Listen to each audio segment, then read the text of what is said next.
Abra sua Bíblia em Salmo capítulo 8. Eu vou ler na versão RA hoje aqui. Assim diz a palavra do Senhor. Ó Senhor, Senhor nosso, quão magnífico em toda a terra é o teu nome, pois expuseste no céu a tua majestade. Da boca de pequeninos e crianças de peito suscitaste força por causa dos teus adversários, para fazeres emudecer o inimigo e o vingador. Quando contemplo os teus céus, obra dos teus dedos, e a lua e as estrelas que estabelecestes, que é o homem que dele te lembres, e o filho do homem que o visites. Fizeste-o, no entanto, por um pouco menor do que anjos ou deuses, e de glória e de honra o coroaste. Deste-lhe domínio sobre as obras da tua mão, e sobre os teus pés tudo lhe puseste, ovelhas, bois, todos, e também os animais do campo, as aves do céu, os peixes do mar, e tudo que percorre as sendas dos mares. Ó Senhor, Senhor nosso, quão magnífico é o teu nome em toda a terra. O Salmo 8 é um salmo lindo, e ele tem uma posição interessante dentro deste cenário que é o livro de Salmos. Ele vem num momento de alívio para o autor. É como se ele estivesse num quarto escuro. Salmos anteriores são salmos de busca, de confiança no Senhor, numa situação difícil. E agora, nesse quarto escuro, ele abre uma janela de um sol forte, de um céu azul, e está entrando uma luz. É uma luz no fim do túnel. Os salmos aqui, então, que antecedem ao 8, são salmos de confiança, de lamento e tristeza. Agora, no 8, Davi, que é o autor desse salmo, inspirado pelo Espírito Santo, ele desperta para celebrar. Celebrar. O salmo foi escrito para celebração. E a nossa vida, ela é assim.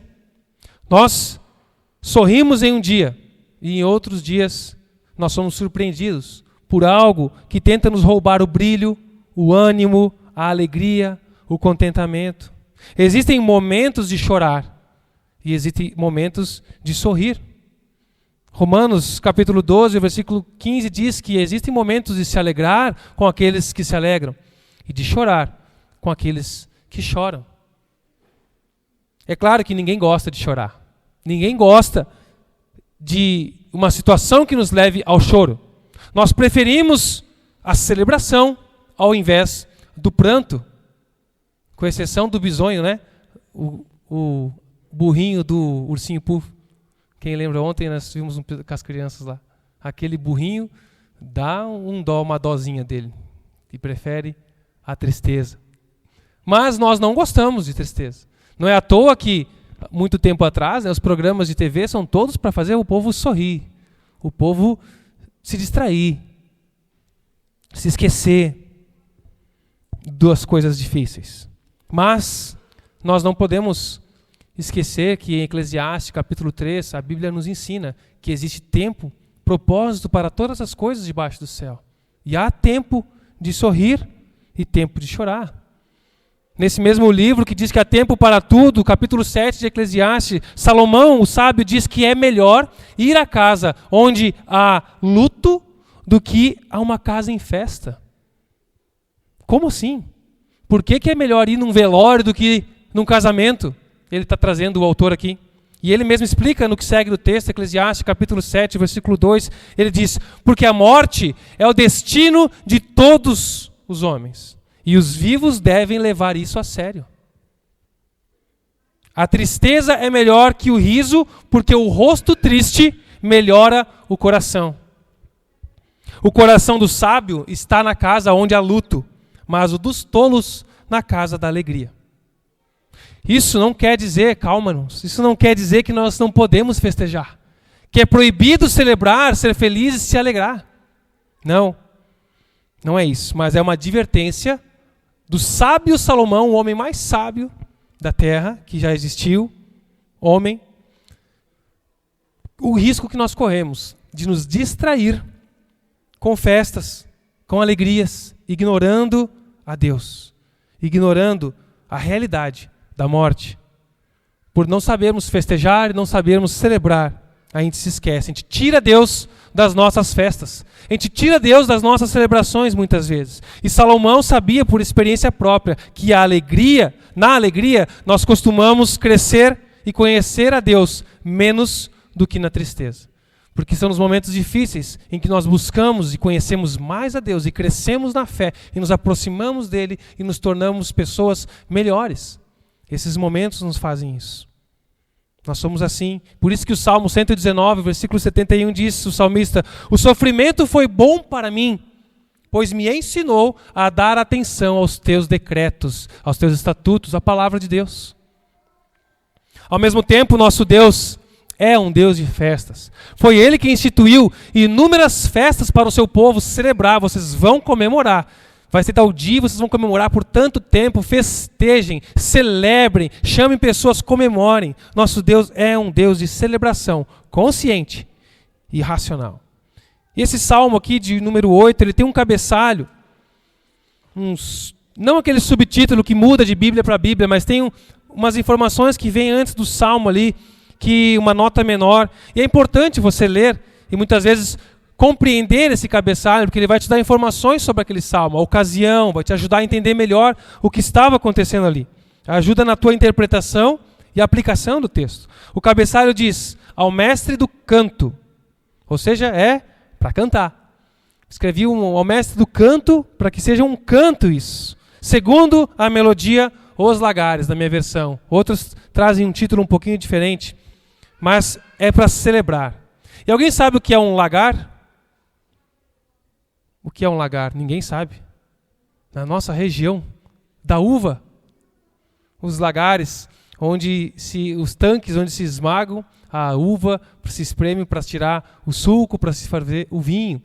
É um lagar, são tanques maiores. Naquele tempo, eles produziam uvas para fazer vinho mesmo. E a bebida, a água até era escassa. Então eles tomavam mais do que o normal, mesmo que hoje comum, não era só para ocasiões de celebração. Tomavam com mais frequência. E eram tanques para se esmagar na época da colheita, né? A gente usa os lagares. Na época da vindima, onde você pode ir lá experimentar. Hoje é só mais turístico e estético, né? Nós não se usa esse processo. Mas é o processo do esmagamento da uva no momento da colheita. Então, os lagares, o cântico para os lagares, essa melodia, os estudiosos associam ao período da colheita, onde eles estavam festejando, celebrando, alegres pela colheita que tinham, e eles ficavam ali pisoteando, esmagando a uva, e era para esse momento essas canções, esse tanque. E é um cântico de celebração, onde eles celebravam e agradeciam pela colheita, por tudo que Deus tinha feito. O hebraico bíblico, ele não tem uma palavra, literalmente, para traduzir um muito obrigado a você. Então, o autor, ele expressa, a maneira de expressar gratidão, ela é mais revelada em expressões gerais de boa surpresa e encanto, do estilo, uau, que lindo, que belo isso. Como isso é melhor do que eu esperava. Que delícia. Essas expressões são expressões de gratidão.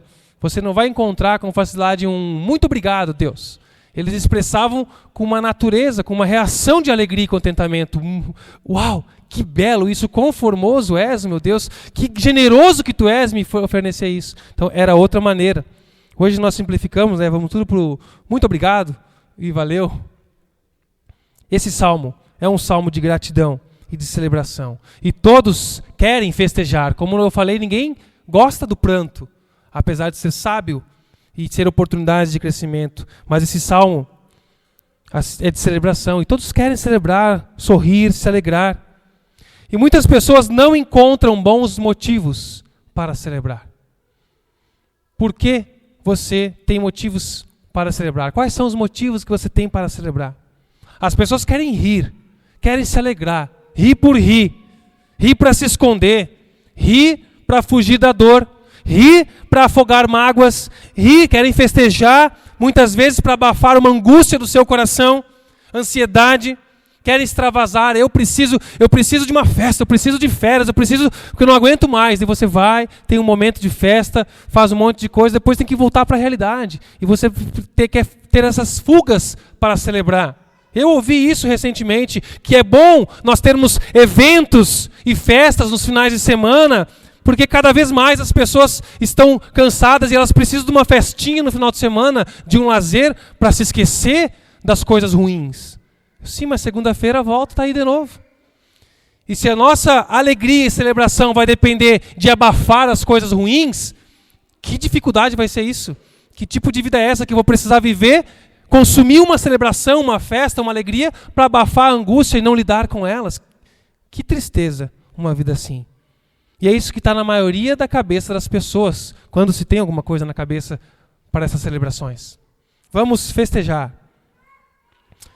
Essa mentalidade, ela não tem uma causa positiva, é festejar por festejar. E a Bíblia nos fala lá em Efésios, capítulo 5, versículo 17, não hajam de forma impensada, mas procurem entender a vontade do Senhor. Versículo 18 diz, não se embriaguem com o vinho, pois ele os levará ao descontrole. Em vez disso, sejam cheios do Espírito, cantando salmos, hinos e cânticos espirituais entre si, louvando o Senhor de coração com música. Por tudo, deem graças ao Senhor, o Pai, em nome do nosso Senhor Jesus Cristo. Então, nós não precisamos fingir nem fugir para ignorar a dor. Nós aprendemos recentemente, na carta de Sardes, a dor, o sofrimento é real. Não precisa ignorar e fugir da dor. Mas existem razões que sobrepõem as dores e dão uma nova perspectiva para momentos de dor e sofrimento. Mas afinal, por que nós devemos celebrar? O que nós celebramos? Primeiro, esse salmo nos revela, nos traz. Nós celebramos a revelação de Deus. Deus é magnífico e se revela a nós. O que Davi está celebrando aqui no Salmo 8 é a bondade de Deus, como nós cantamos. A bondade de Deus que nos conduz em triunfo. Há momentos que nos sentimos como as uvas esmagadas nos lagares, sendo pisoteados, espremidos. Mas nós temos momentos e precisamos lembrar desses momentos em que nós estamos pisando em uvas mesmo para celebrar colheitas, para festejar, para comemorar. E a ênfase aqui é o olhar da perspectiva que Deus nos proporciona colheitas. Ele nos dá sustento e na maioria das vezes Ele nos dá muito mais do que o sustento, irmãos. Muito mais. Nós somos um povo abençoado. 1 Timóteo capítulo 6, versículo 8 e 9, está falando sobre essa satisfação. Ele diz, tendo o que comer e com o que nos vestir, estejam com isso satisfeitos. Quem aqui tem alguma razão para não estar satisfeito? Não tenho o que comer ou o que não vestir. Tenho que comer, tenho que vestir, esteja com isso satisfeito. Deus, o nosso Deus é tão bondoso que Ele nos dá muito além do que nós precisamos em nossas colheitas. E nós temos motivos para celebrar, por isso devemos festejar. Somos gratos a Deus pelo alimento, pelas roupas e por outros prazeres que Ele nos dá. Nas nossas celebrações, nas nossas festas, nos nossos cultos, nas nossas músicas, todas celebram graça e o amor de Deus, a bondade de Deus que se revela a nós. O versículo 1 diz, ó Senhor, Senhor nosso, quão magnífico em toda a terra é o teu nome. A palavra Senhor ele repete duas vezes, ó Senhor, Senhor nosso. A primeira, da maioria das Bíblias, aparece toda em maiúscula, é o nome de Deus, como ele se apresenta para Moisés. O nome que é representado por aquelas 4 letras, o tetragrama, né? Yahweh, Yahvé, e ele repete, então ele está falando assim, o Deus da aliança. E o segundo Senhor é Adonai, Senhor, mestre mesmo, aquele que é o nosso rei, o nosso soberano. Então ele está falando, ó Senhor, o Deus que se revelou a Moisés, o Deus da aliança, o Deus do pacto com Abraão. Senhor nosso, o nosso rei, o nosso mestre. É isso que ele está falando, o nosso. Nós celebramos porque o nosso Deus, Criador, expõe a majestade dele e se revela a nós por toda a terra. Ele não apenas colocou no céu, mas compartilhou em intimidade. E ele fez isso, nós sabemos pela Bíblia, de uma forma progressiva nos tempos, na revelação das Escrituras, concluindo isso plenamente em Cristo Jesus. João capítulo 1, versículo 14, diz, e o Verbo se fez carne e habitou entre nós, cheio de graça e verdade, e nós vimos a sua glória, a glória de Jesus. Glória como do unigênito do Pai.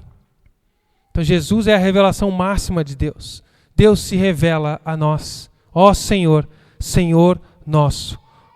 Como é admirável, magnífico o teu nome em toda a terra. Por que é admirável em toda a terra o nome de Deus? Porque o esplendor é magnífico dele. Ele se eleva além dos limites terrenos. Ele não nos deixa longe, apesar de ser tão grande. É meio paradoxal imaginar isso. Esse Deus grandioso, poderoso, nós estávamos comentando na reunião do grupo antes, do Deus tão maravilhoso, mas tão perto. Isso é magnífico, quando você contempla os detalhes da criação de Deus. Celebramos a revelação, porque o nosso Deus é grandioso, é o maior, mais poderoso, magnífico, e Ele se revela a mim e a você. Deus se revela, ó Senhor, Senhor nosso, quão magnífico é o teu nome em toda a terra, pois tu expuseste, está exposto nos céus, a tua majestade. Celebramos a revelação, também celebramos o poder de Deus. Deus é poderoso e nos ajuda em nossas fraquezas. O versículo 2 diz, da boca de pequeninos e crianças de peito suscitaste força por causa dos teus adversários, para fazer emudecer o inimigo e o vingador. Esse Deus, que é transcendente, como estávamos falando, também é imanente, é próximo. A teologia usa essa descrição. Um Deus grandioso, mas também que se faz presente, comunica com o homem de perto. Os céus proclamam a glória de Deus, diz o Salmo 19, e o firmamento anuncia as obras das suas mãos. Mas também a boca de pequeninos, crianças de peito, suscita louvor ao nosso Deus. Esses extremos, os indefesos louvam e apontam para Deus para confundir os sábios deste mundo. Deus usa isso para silenciar aqueles que se opõem a Ele, aos inimigos, aqueles que negam a sua bondade e não se rendem a Ele. Deus age com poder a partir daquilo que nós não podemos imaginar. O salmista usar essa citação de uma criança vai tirar força. Sim, Deus faz com que aqueles que nós não damos nada, aqueles que parece que não valem nada, que não têm força suficiente, que são incapazes, é dali que Deus faz acontecer. De pessoas incapazes, como eu e você. Como crianças frágeis. Deus reverte a nossa fraqueza em vitória. Deus reverte em vitória a fraqueza do seu povo. Nós somos fracos e frágeis diante das questões da vida. Lutamos, sofremos, choramos, mas Deus em seu poder nos faz fortes. Nos dá razões para celebrar. Não por fuga, não por distração, mas com propósitos, com confiança. Não para desopilar dos problemas, mas por razões reais nós podemos celebrar. Quantas vezes... Fica tranquilo. Pode vir, mamãe. Pega o Super Mario. Não se constranja, tá, irmã? A mãe, isso aqui parece que durou 2 horas, mas foi 20 segundos. Nós somos adultos, ele que é a criança. Fica tranquilo. É da boca de pequeninos que Deus suscita a força e confunde os loucos, né? Confunde os sábios. É isso aí. Uma prova aqui de Deus ter uma demonstração. Não precisa, viu? Fica tranquilo. Deus age com poder a partir daquilo que nós não podemos imaginar. Quantas vezes você se sente impotente diante de um desafio da vida? Essa aqui vai ser difícil. Eu não vou dar conta. Eu não vou conseguir. Quem que falou isso essa semana? Quem falou isso hoje? Eu não vou dar conta. Eu não vou conseguir. Eu não aguento mais. Quantas vezes você sente que não tem mais forças para lidar com a tua rotina que você mesmo está se impondo?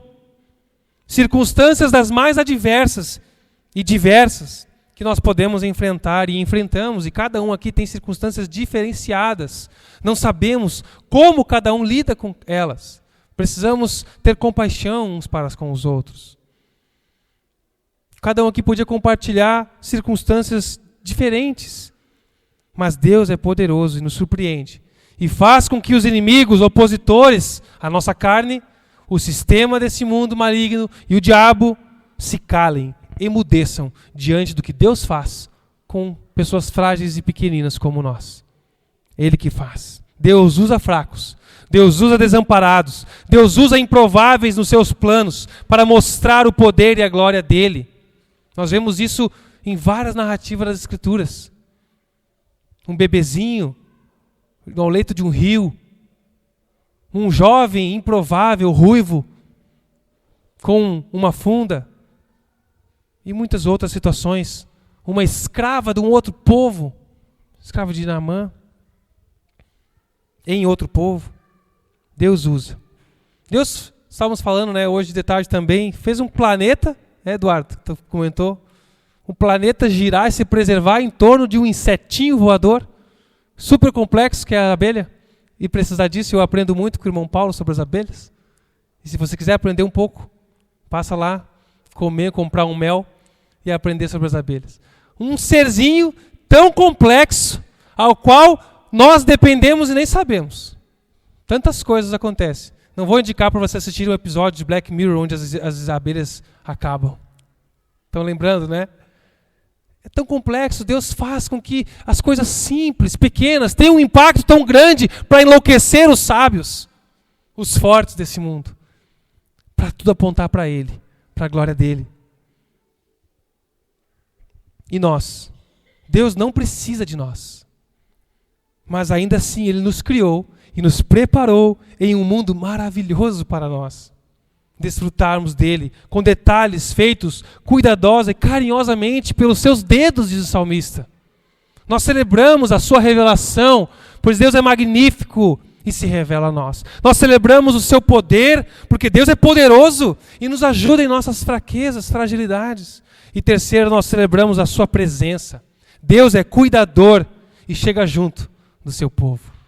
Versículo 13 e 4, quando contemplo os teus céus, a grandiosidade do universo, ele diz, obra dos teus dedos, e a lua e as estrelas que tu estabeleceste.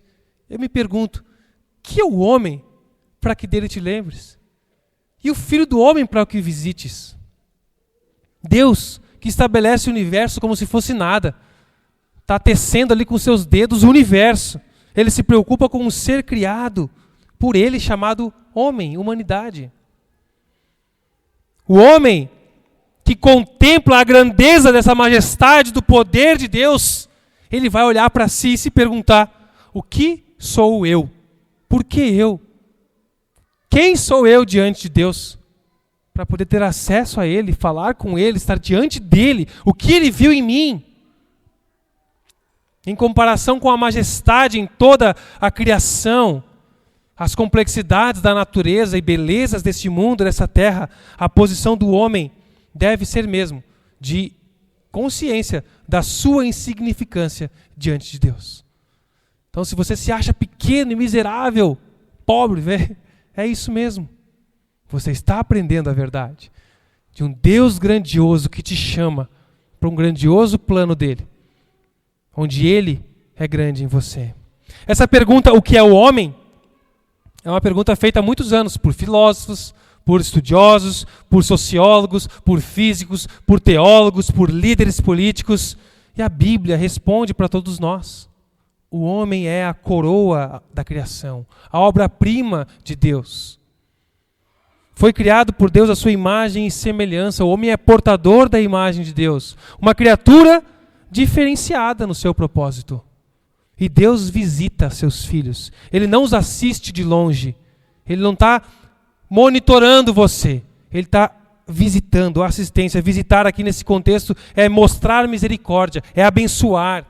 As misericórdias que nós recebemos são visitações de Deus. Visitar é cuidar, é prover.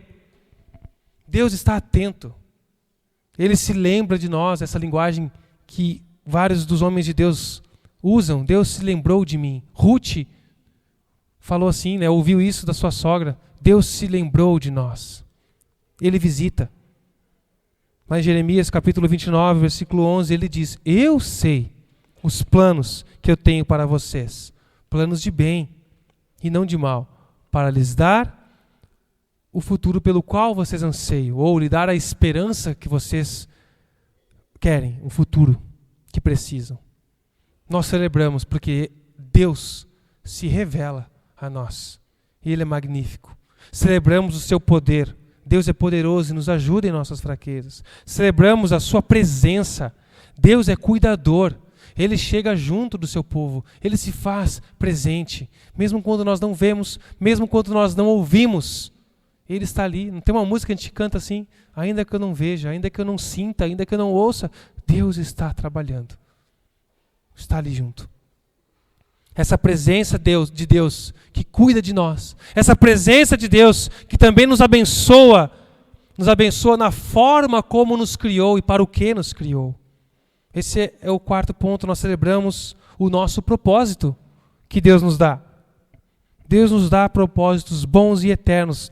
E o versículo 5 vai tratar isso. Fizeste-o, quem? O homem. Fizeste o homem, no entanto, por um pouco menor do que Deus ou anjos, e de glória e de honra o coroaste. Algumas traduções trazem anjos, outras traduções trazem Deus. Essa palavra que está ali não é Deus, Yahvé, Yahweh, é Elohim. Uma palavra que é usada em alguns contextos também para seres celestiais. E que o homem está trazendo a ideia aqui é que o homem não é um pouco menor do que Deus. Nós acabamos de ver que o homem é muito menor do que Deus.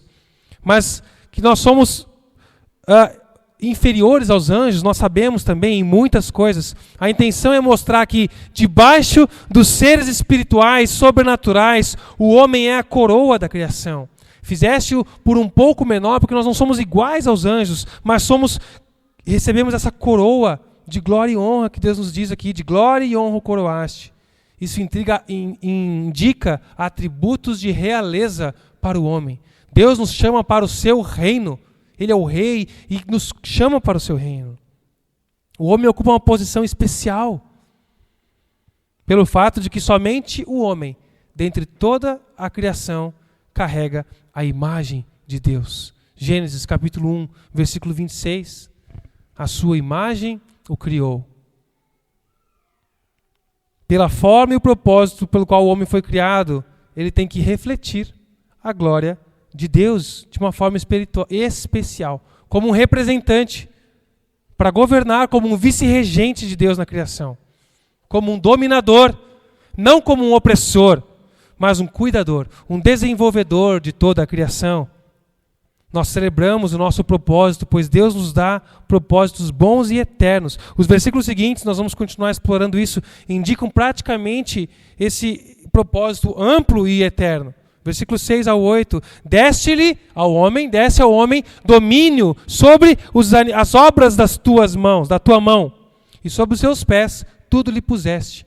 O homem está acima da criação. A árvore não é mais importante que nós. O cachorro não é mais importante que um ser humano. O gato não é mais importante que o seu vizinho.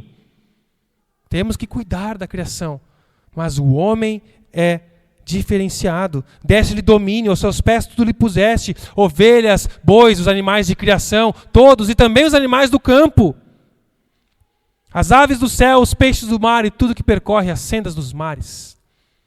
Esse texto nos leva a Gênesis 1, 26 ao 30, onde Deus diz: façamos o homem à nossa imagem, conforme a nossa semelhança. Domine ele sobre os peixes do mar, as aves do céu, sobre o gado, sobre os animais selvagens e sobre todo animal rastejante que se arrasta sobre a terra. E Deus criou o homem à sua imagem. A imagem de Deus o criou. Homem e mulher os criou. Então Deus o abençoou e disse: frutificai e multiplicai-vos, enchei a terra e sujeitai-a, dominai sobre os peixes do mar, sobre as aves do céu e sobre todos os animais que rastejam sobre a terra. Disse-lhes mais: eu vos dou todos os vegetais que dão semente, aos quais acham sobre a face da terra, toda a terra, bem como todas as árvores em que há fruto e dê semente, eles vos servirão de alimento. E a todos os animais selvagens, e a todas as aves do céu, e a todo ser vivo que rasteja sobre a terra, dou toda a planta verde como alimento. E assim foi. O homem foi criado por Deus com a imagem dele, para representar, como um representante de Deus. Essa imagem e semelhança de Deus, há algumas explicações que se completam. No Oriente Próximo Antigo, a imagem de um rei, de um imperador em um lugar, era a representação da presença dele naquele lugar. Quando um imperador não podia estar naquele lugar distante, ele levantava uma imagem dele lá, e aquela imagem representava a presença dele lá. E aquele povo se submetia àquele imperador pela representação da sua imagem. Nós carregamos a imagem de Deus, também a semelhança nos seus atributos morais, nosso senso que nós carregamos. Então nós somos representantes do Senhor aqui na terra, para dominar, para governar, porque Ele é o rei sobre tudo e nos colocou para governar sobre a criação. De uma maneira decente, desenvolvedora, desenvolver cultura. É o que a teologia chama de um mandato cultural. A ordem de desenvolver a cultura. Multipliquem, enchem a terra, desenvolvam tecnologia, criem músicas, façam várias coisas. Esse é o nosso papel, desenvolver a criação, apontando para o Criador.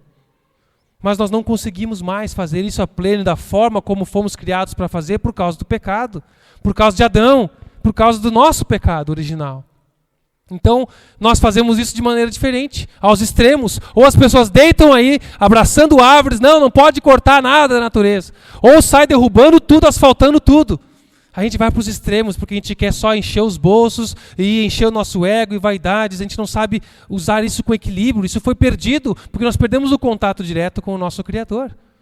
E agora, o homem que foi criado para dominar, não consegue governar nem a si mesmo mais. O domínio humano sobre a criação com responsabilidade e representatividade dos interesses do Pai. Que a sua glória, as suas características de justiça sejam vistas enquanto desfrutamos e dominamos o representando.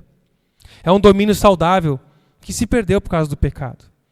E as palavras tudo puseste debaixo dos seus pés, elas têm um significado completo no domínio que Jesus exerce por meio da sua morte, ressurreição e exaltação.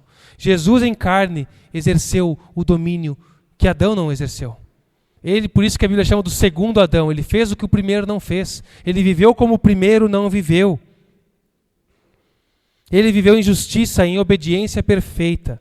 E hoje, Cristo está sentado em seu trono nos céus e todas as coisas estão debaixo dos seus pés. 1 Coríntios 15, 27.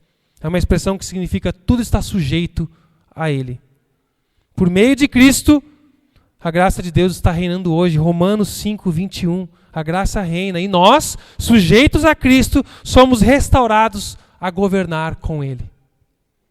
Servir os interesses dEle com liberdade, com justiça, com paz e alegria no Espírito Santo. É o que diz Romanos 14, 17. Assim diz a palavra de Deus. Pois o reino de Deus não diz respeito ao que comemos e bebemos. O reino de Deus não está ligado somente àquilo que a gente come e bebe.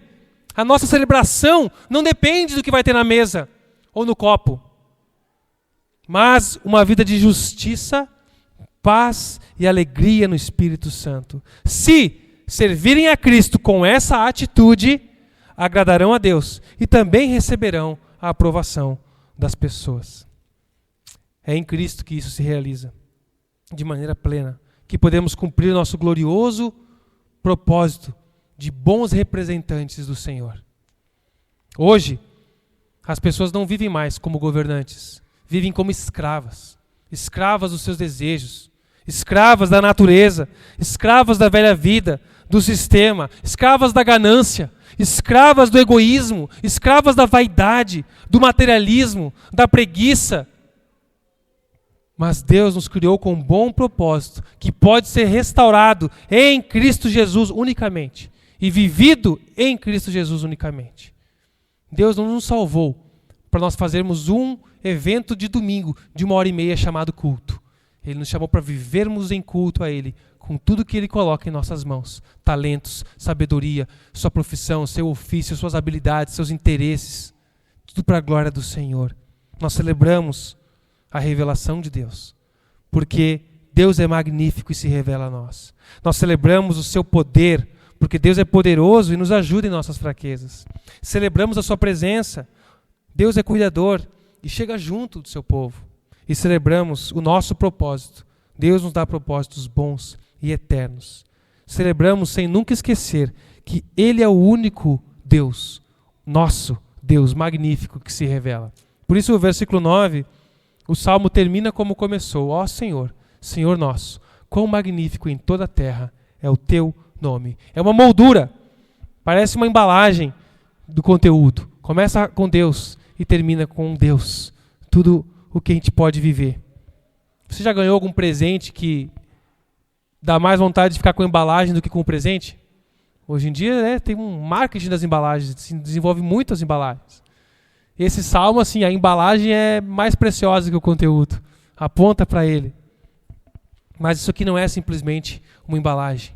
Isso aqui aponta para aquele que é o princípio e o amém, como nós vimos em Apocalipse 1,17. É tudo sobre Jesus. A ênfase volta para ele porque é sempre dele. Porque por mais maravilhoso que seja o domínio do homem, que o homem pode e deve exercer sobre a criação, isso ocupa um lugar secundário. E é o modo de cumprir a nossa vocação primária, de ser servo e adorador. Adorar a Deus. Começamos nos submetendo a Ele, conhecemos mais detalhes dele, encontramos nosso propósito, domínio, mas o nosso lugar é no mesmo, reconhecendo que é tudo dele e para Ele.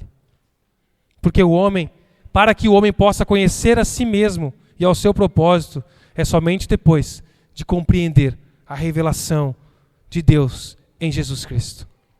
Tem um teólogo que escreveu que o Salmo 8 ele é um dos exemplos mais admiráveis do profundo sentimento humano de indignidade e dependência ligado a uma conscientização de que o homem foi chamado para uma tarefa grande e gloriosa. Olho para essa grandiosidade de Deus, quem sou eu? Para que o Senhor me visite. E ainda me dá domínio para te representar sobre isso. Que tarefa gloriosa, que grande responsabilidade e privilégio de ser um discípulo de Jesus. Por isso, celebre a santidade, a majestade, a grandeza desse Deus soberano que te chama para perto dele, com responsabilidade e propósitos. Existe um propósito divino, existem propósitos eternos nas suas habilidades, na tua história, no teu perfil, na tua capacidade, nas tuas condições. Deus quer te usar. Coloque-se nas mãos dele. Ele quer te usar nesse reino para te dar satisfação de vida, cumprindo a missão para a qual ele te chamou, lá fora e aqui também, sem distinção. Mas só consegue celebrar como Davi celebra e contemplar a vida com Deus como Davi contempla quem se inclui ao chamar Deus de nosso Deus, nosso Senhor. Não é um Deus qualquer, não é um Deus distante, é o meu Senhor. É pessoal, é individual. Muita gente não celebra a vida com alegria, mesmo tendo melhores condições que outros, mas a vida fica tão distante de uma realização, de uma satisfação, porque Deus é apenas Deus e não é meu Deus, presente, perto. Vou convidar o grupo para já se posicionar. Se perguntarem para você, ou apenas os músicos, por enquanto, para vocês não ficarem de pé aí, ou só o tecladista. Podem vir, meninos. Se te perguntarem, que motivo você tem para celebrar? Que motivo você tem para celebrar a vida? Talvez alguém te responda, ou você responda, bom, eu tenho saúde. Quantas vezes você já ouviu? Tendo saúde é o que importa, né? Tendo saúde é o que interessa. Será? Será mesmo? Somos tão frágeis na nossa saúde que será que só o que importa é ter saúde? Porque amanhã, de repente, já nada mais importa, porque você pode se resfriar hoje à noite e amanhã está mal e não ter saúde. E aí, perdeu o sentido da vida? Será que é só saúde? É sério que Deus é tão bom que a melhor coisa que Ele pode te dar é saúde? Quantas vezes será que se a saúde for embora você fica sem motivo de celebrar? Talvez outros vão dizer, não, mas eu tenho família. Família é o mais importante. Mas e o dia que Deus levar alguém que você ama? Como é que fica o teu coração? Foi-se embora o motivo de viver? A satisfação da vida? Tudo dói. Nós não fomos criados para a morte, para lidar com a morte. Mas que motivo você tem para celebrar? Ah, mas eu tenho dinheiro. Mas e o dia que você não tiver? Ah, eu celebro a Deus pelo meu trabalho. Mas e o dia que você for demitido ou se aposentar? Vejam como são frágeis os motivos terrenos e mundanos para nos dar satisfação, para celebrar. Eles são muito circunstanciais. E muitas vezes, infelizmente, crentes, discípulos de Jesus, só celebram isso. Só celebram esse tipo de coisa. Alguém tem motivo para agradecer? Eu quero agradecer, é sempre uma bênção. E glória a Deus pelas bênçãos, irmãos. Nada contra celebrar isso. Nós precisamos celebrar a saúde que Deus te dá. Agradeça mesmo, porque vem dele. Reconheça. Fale isso, externe isso. Celebre a Deus a tua carreira, o teu trabalho, porque é Ele que te dá o sustento, a sabedoria, a capacidade. Tudo vem dele. Mas um crente, um discípulo de Jesus não celebra só isso. O verdadeiro discípulo de Jesus celebra porque o Senhor é Senhor dele. Meu Deus, meu Senhor. E a graça desse Senhor é melhor que a vida. Nós aprendemos e cantamos isso com o Salmo 63. A tua graça é melhor que a vida. Será que é para você melhor desfrutar da graça, da bondade de Deus, do que os prazeres da vida? Se Deus não te der um coração cheio de alegria, se você não buscar entendimento, contentamento no Senhor, você vai ver a bondade de Deus e não vai ficar alegre. Você vai ver a bondade de Deus, vai ver milagres do Senhor, mas vai continuar uma pessoa insatisfeita, amarga. Você pode receber chuvas de bênçãos e ter uma vida miserável em seu interior. Você pode ter sucesso profissional aos olhos do mundo e do teu bolso. Pode conseguir o carro que sempre quis, a casa que sempre quis, realizar o casamento que tanto sonhou, ter os filhos que você tanto quis ter, os netos, porque o nosso coração nunca se satisfaz. Sempre quando a gente realiza um sonho, logo o outro entra ali no lugar. E você pode estar realizando um sonho atrás do outro, mas isso te dá motivos eternos para celebrar? O motivo que nós temos, o Senhor que enche o teu coração de contentamento na riqueza ou na pobreza, na saúde ou na doença, rindo ou chorando, tendo amigos ou sendo desiludido. É o Deus que nos ajuda a estar contente em toda e qualquer circunstância. Filipenses 4:13, eu tudo posso naquele que me fortalece. Aprendi a estar contente em toda e qualquer circunstância. A gente não lembra que antes está escrito isso. Toda e qualquer circunstância. Quem tem Jesus, tem tudo o que precisa. Nós não celebramos porque temos as coisas.